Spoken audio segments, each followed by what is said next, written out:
WhatsApp guys, it's me വിക്കി. നിങ്ങളൊരു student ആയിക്കോട്ടെ, അല്ലെങ്കിൽ ഒരു ഗെയിമർ ആയിക്കോട്ടെ, അതല്ലെങ്കിൽ വീഡിയോ എഡിറ്റിങ്ങോ ഓഫീസ് വർക്കോ ഒക്കെ ചെയ്യുന്ന ഒരാളായിക്കോട്ടെ, നിങ്ങൾക്ക് വേണ്ടുന്ന ലാപ്ടോപ്പ് എങ്ങനെ തിരഞ്ഞെടുക്കാമെന്ന് ഈ വീഡിയോ കാണുന്നതിലൂടെ നിങ്ങൾക്ക് മനസ്സിലാവും. നിങ്ങളുടെ ആവശ്യം നോർമൽ ആയിട്ടുള്ള യൂസോ, ഗെയിമിംഗ്, വീഡിയോ എഡിറ്റിംഗ്, അതല്ല കോഡിങ്ങോ എന്തും ആയിക്കോട്ടെ, അതിന് വേണ്ടുന്ന സ്പെസിഫിക്കേഷൻസ് എങ്ങനെ സെലക്ട് ചെയ്യാമെന്നും അത് ഉപയോഗിച്ചിട്ട് ഒരു നല്ല ലാപ്ടോപ്പ് എങ്ങനെ കണ്ടെത്താമെന്നും ഈ വീഡിയോ മുഴുവനായിട്ട് കാണുന്നതിലൂടെ നിങ്ങൾക്ക് മനസ്സിലാവും. സോ വീഡിയോ സ്കിപ്പ് ചെയ്യാതെ കാണും. വീഡിയോയ്ക്ക് മുന്നായിട്ട് ഇതുപോലുള്ള കണ്ടന്റിനായിട്ട് നമ്മുടെ ചാനൽ ഇപ്പൊ തന്നെ സബ്സ്ക്രൈബ് ചെയ്ത് തരാം. കൂടുതൽ സമയം വേസ്റ്റ് ചെയ്യാതെ let's start. Okay guys, first കാറ്റഗറിയാണ് തിൻ ആൻഡ് ലൈറ്റ് വെയിറ്റ് ലാപ്ടോപ്പുകൾ. അതായത് ബേസിക് ആയിട്ടുള്ള സ്റ്റുഡൻസിന് അല്ലെങ്കിൽ ഓഫീസ് വർക്ക് ചെയ്യുന്നവർക്കൊക്കെ വേണ്ടിയിട്ടുള്ള ലാപ്ടോപ്പുകളാണ് ഇത്തരത്തിൽ. ഇതിന് നിങ്ങൾക്ക് വേണ്ട സ്പെസിഫിക്കേഷൻസ്, നിങ്ങളൊരു ബേസിക് ആയിട്ടുള്ള സ്റ്റുഡൻസ് ലാപ്ടോപ്പ് ആണ് നോക്കുന്നത്, നിങ്ങൾക്ക് i3 തന്നെ ധാരാളമാണ്. അല്ല, നിങ്ങളൊരു ഓഫീസ് വർക്കാണ്, കുറച്ചുകൂടി വലിയ വലിയ എക്സൽ ഫയലും കാര്യങ്ങളൊക്കെ കൈകാര്യം ചെയ്യാനുണ്ടെങ്കിൽ നിങ്ങൾക്ക് ഏറ്റവും നല്ലത് i5 എടുക്കുന്നതാണ്. i5 ആയാലും i3 ആയാലും അതിലെ ലേറ്റസ്റ്റ് വേർഷൻ തന്നെ എടുക്കാൻ ശ്രമിക്കുക. അതും യു ഗ്രേഡ് പ്രോസസറാണ് നിങ്ങൾ ചൂസ് ചെയ്യുന്നത്. എന്താണ് U series processor, H series processor എന്നൊക്കെ ഞാൻ വഴിയെ പറഞ്ഞുതരാം. ഈ യു സീരീസ് പ്രോസസർ കൊണ്ട് നിങ്ങൾക്ക് കിട്ടാൻ പോകുന്ന രണ്ട് ഗുണങ്ങൾ ഞാൻ പറഞ്ഞുതരാം. നിങ്ങളുടെ കാര്യങ്ങൾ ചെയ്യാനുള്ള പെർഫോമൻസ് അതിൽ നിന്ന് ലഭിക്കും, അതിന്റെ ഒപ്പം തന്നെ നല്ല ബാറ്ററി ബാക്കപ്പ് നിങ്ങൾക്ക് ലഭിക്കുന്നതാണ്. യു സീരീസ് പ്രോസസർ ആയതുകൊണ്ട് തന്നെ നിങ്ങൾക്ക് നല്ല ബഡ്ജറ്റ് റേഞ്ചിൽ തന്നെ ലാപ്ടോപ്പ് കിട്ടുന്നതാണ്. നിങ്ങൾ ഈ നോർമൽ ടാസ്കിന് വേണ്ടിയിട്ട് വലിയ വലിയ സ്പെക്കിന്റെ പുറകെ പോയിട്ട് കാശ് കളയേണ്ട ഒരു ആവശ്യമില്ല. ഇതിന്റെ റാമിന്റെ കാര്യം നോക്കുകയാണെങ്കിൽ നിങ്ങൾ മിനിമം 8GB റാമുള്ള ലാപ്പ് തന്നെ തിരഞ്ഞെടുക്കുക. 16GB ആയാൽ കുറച്ചുകൂടി ബെറ്റർ ആണ്. LPDDR5X കിട്ടുകയാണെങ്കിൽ അടിപൊളിയായിരിക്കും, നല്ല പെർഫോമൻസ് കിട്ടും. അടുത്തായിട്ടുള്ള സ്റ്റോറേജ് നോക്കുകയാണെങ്കിൽ 512GB SSD തന്നെയാണ് ഞാൻ റെക്കമെൻഡ് ചെയ്യുക. കാരണം നിങ്ങൾ പിന്നീട് കുറച്ച് ആപ്ലിക്കേഷനും കാര്യങ്ങളൊക്കെ ഇൻസ്റ്റാൾ ചെയ്ത് കഴിഞ്ഞാൽ നിങ്ങൾക്ക് ഈ 256GB തികയാതെ വരും, ഉറപ്പാണ്. അതുകൊണ്ട് എടുക്കുമ്പോൾ തന്നെ നിങ്ങൾ 512GB ഉള്ള SSD എടുക്കുക. അതും NVMe SSD തന്നെ തിരഞ്ഞെടുക്കാൻ ശ്രമിക്കുക. സാധാരണ ചില ലാപ്ടോപ്പുകളിൽ സാറ്റയുടെ SSD കൊടുക്കാറുണ്ട്. അതിനേക്കാൾ കുറച്ചുകൂടി ബെറ്റർ ആണ് NVMe SSD. അതിന്റെ സ്പീഡ് കുറച്ചുകൂടി കൂടുതൽ. സോ നിങ്ങളുടെ ലാപ്ടോപ്പ് ബൂട്ട് ചെയ്യുന്നതും ബാക്കി കാര്യങ്ങളൊക്കെ കുറച്ചുകൂടി ഫാസ്റ്റ് ആയി. ഈ കാറ്റഗറിയിൽ ഇത്ര സ്പെസിഫിക്കേഷൻസ് ഉള്ള ലാപ്ടോപ്പ് നിങ്ങൾക്ക് ഈസി ആയിട്ട് തിരഞ്ഞെടുക്കാം. ഇനി നിങ്ങൾ ഓഫീസ് വർക്ക് അത്യാവശ്യം സീരിയസ് ആയിട്ട് യാത്രകൾ ചെയ്യുക, ഓഫീസ് വർക്ക് കൂടുതലായിട്ടുണ്ട് എന്നുണ്ടെങ്കിൽ നിങ്ങൾക്ക് ലാപ്ടോപ്പ് തിരഞ്ഞെടുക്കുന്നത് എളുപ്പ വഴി ഞാൻ പറഞ്ഞുതരാം. ഇന്റലിന്റെ ഇവോ സർട്ടിഫൈഡ് ആയിട്ടുള്ള ലാപ്ടോപ്പ് തിരഞ്ഞെടുക്കുക. നിങ്ങൾ ഗൂഗിളിൽ ടൈപ്പ് ചെയ്താൽ നിങ്ങൾക്ക് കിട്ടും. അത്തരം ലാപ്ടോപ്പുകൾ ചില പ്രത്യേക ക്രൈറ്റീരിയ ഫോളോ ചെയ്ത് വരുന്ന ലാപ്ടോപ്പുകളാണ്. അതായത് അതിന് ഫിംഗർ പ്രിന്റ് റീഡ് ഉണ്ടായിരിക്കും, 9 മണിക്കൂറിന്റെ മേലെ ബാറ്ററി ബാക്കപ്പ് നിങ്ങൾക്ക് ലഭിക്കും. അങ്ങനെ കുറച്ച് സ്പെസിഫിക്കേഷൻസ് അതിൽ ഉണ്ടായിട്ടുണ്ടാവും. ഇത്തരം ലാപ്ടോപ്പ് എടുക്കുമ്പോൾ നിങ്ങൾ ശ്രദ്ധിക്കേണ്ട മറ്റൊരു കാര്യം, മൈക്രോസോഫ്റ്റിന്റെ വേർഡ്, എക്സൽ പോലുള്ള ആപ്ലിക്കേഷനുകൾ ഇൻസ്റ്റാൾ ചെയ്ത് വരുന്ന ലാപ്ടോപ്പുകൾ തന്നെ എടുക്കും. അതല്ലാന്നുണ്ടെങ്കിൽ നിങ്ങൾ പിന്നീട് അത് കാശ് കൊടുത്ത് സെപ്പറേറ്റ് വാങ്ങേണ്ടി വരും. ഒട്ടുമിക്ക ലാപ്ടോപ്പുകൾ അത് ഫ്രീ ആയിട്ട് തന്നെ കൊടുക്കുന്നുണ്ട്. നിങ്ങൾ എടുക്കും, അതും കൂടി ഒന്ന് ചെക്ക് ചെയ്താൽ നന്നായിരിക്കും. Thin and light weight category laptop എടുക്കുമ്പോൾ നിങ്ങൾ ഇത്രയും കാര്യങ്ങൾ ശ്രദ്ധിച്ചാൽ മതി. ബാക്കിയുള്ള ഡിസ്പ്ലേയുടെ കാര്യത്തിനും മറ്റൊന്നും കൂടുതലായിട്ട് നിങ്ങൾ ബോധർ ചെയ്യേണ്ട ആവശ്യമില്ല. നിങ്ങളുടെ ആവശ്യത്തിന് ഇത്ര സ്പെക്ക് തന്നെ ധാരാളമാണ്. ഓക്കെ, അടുത്തൊരു കാറ്റഗറിയാണ് നിങ്ങൾ ഒട്ടുമിക്ക പേര് കാത്തിരിക്കുന്നത് എനിക്കറിയാം, ഗെയിമിംഗ്, അതല്ലാന്നുണ്ടെങ്കിൽ വീഡിയോ എഡിറ്റിംഗ്. കാരണം ഒരുപാട് പേരാണ് കമന്റിൽ എഴുതി ചോദിക്കാറുള്ളത് ഇതിനെ കുറിച്ച്. സോ പ്യൂർലി ഗെയിമിംഗ് മാത്രമാണ് നിങ്ങളുടെ ലക്ഷ്യമെങ്കിൽ നിങ്ങൾ ചൂസ് ചെയ്യേണ്ടത് എച്ച് സീരീസ് പ്രോസസറാണ്.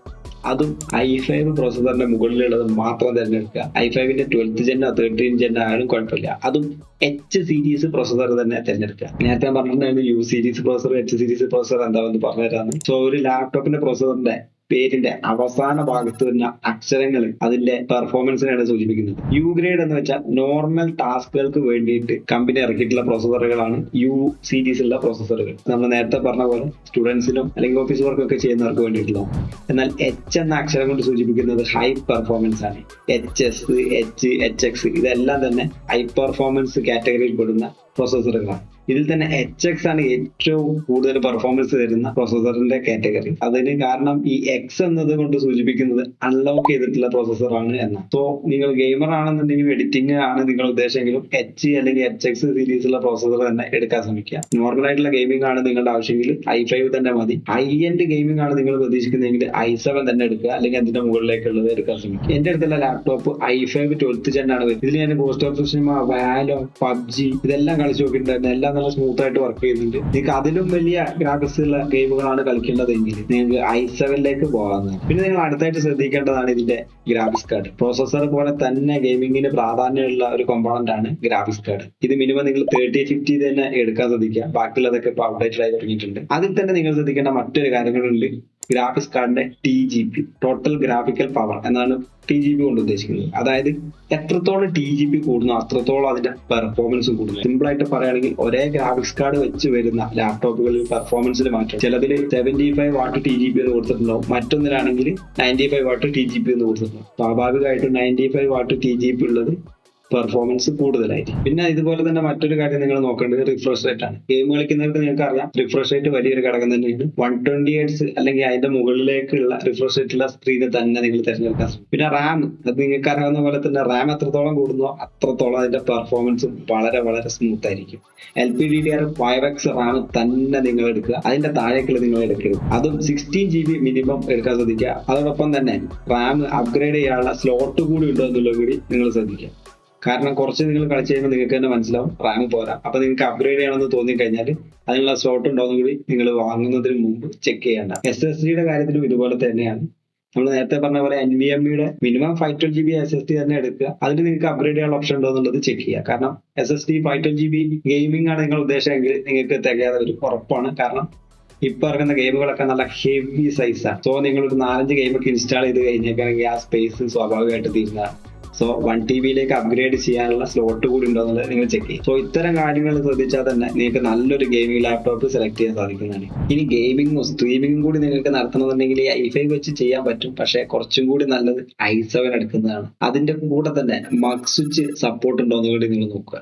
എന്താണ് ഈ മഗ് സ്വിച്ച് എന്ന് വെച്ചാൽ നിങ്ങളിപ്പോൾ ഗെയിം കളിച്ചുകൊണ്ടിരിക്കുകയാണ്. സോ അതിന്റെ പ്രോസസ്സറും വർക്കിങ്ങിലാണ്, ഗ്രാഫിക്സ് കാർഡും വർക്കിങ്ങിലാണ്. ഗ്രാഫിക്സ് കാർഡ് ആയിരിക്കും പ്രോസസ്സറിനെക്കാട്ടി കുറച്ചുകൂടി പവർഫുൾ ആയിട്ടുള്ള ഐറ്റം. സോ നിങ്ങൾ സ്ട്രീം ചെയ്യുമ്പോൾ സാധാരണ പ്രോസസ്സറാണ് അത് ഹാൻഡിൽ ചെയ്യുന്നത്. നിങ്ങളെ ഗെയിം ക്യാപ്ചർ ചെയ്തിട്ട് സ്ട്രീം ചെയ്യാൻ സഹായിക്കുന്നത് പ്രോസസ്സറാണ്. എന്നാൽ മഗ് സ്വിച്ച് സപ്പോർട്ട് ഉണ്ടെങ്കിൽ ഇതിന്റെ സ്ട്രീമിംഗ് ഹാൻഡിൽ ചെയ്യുന്നത് ഡയറക്ട്ലി ഗ്രാഫിക്സ് കാർഡ് ആയിരിക്കും. പ്രോസസ്സറിന് ആ ഒരു ലോഡ് കുറഞ്ഞു കിട്ടും. സോ നിങ്ങളുടെ ഗെയിം പ്ലേ കുറച്ചുകൂടി സ്മൂത്ത് ആയിരിക്കും. അതും കൂടി ശ്രദ്ധിക്കുക. ഇനി നിങ്ങളുടെ ആവശ്യം വീഡിയോ എഡിറ്റിംഗ് ആണെങ്കിൽ ഈ പറഞ്ഞ ഗെയിമിങ്ങിന്റെ സ്പെസിഫിക്കേഷൻ തന്നെ നിങ്ങൾക്ക് ധാരാളമാണ്.